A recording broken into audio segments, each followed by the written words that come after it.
দুর্ঘটনায় বিচ্ছিন্ন হয়ে গেছে বাসের ছাদ। প্রাণ বাঁচাতে চিৎকার করছেন যাত্রীরা, তবুও দ্রুত গতিতে বাস চালিয়ে যাচ্ছেন চালক। এ যেন হুবহু সিনেমার দৃশ্য।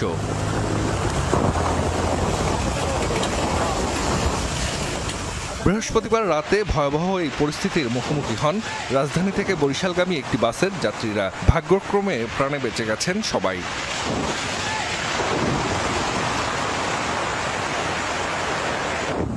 বরিশাল এক্সপ্রেস নামের বাসটি বৃহস্পতিবার রাত 8:30টার দিকে রাজধানীর সায়দাবাদ থেকে বরিশালের উদ্দেশ্যে রওনা হয়।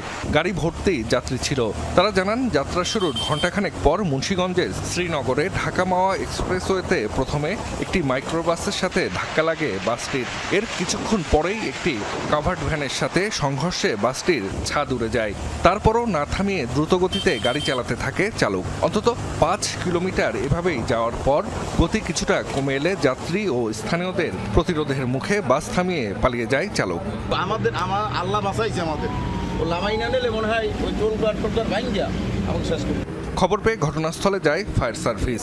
আহত কয়েকজনকে নেওয়া হয় হাসপাতালে। কামারখোলা রেলওয়ে ব্রিজের উপরের থেকে একটি বাসের ছাদ ভেঙে পড়েছে।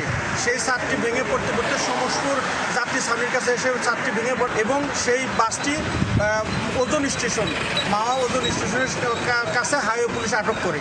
তবে এই ঘটনায় ছাদটাই শুধু ভেঙে পড়েছে, এরকম খুব বড় ধরনের কোনো কেউ আহত বা নিহত হয় নাই। আমরা দ্রুত রেসপন্স করে এই কাজটা আমরা দ্রুত উদ্ধার করতে সক্ষম হয়েছি।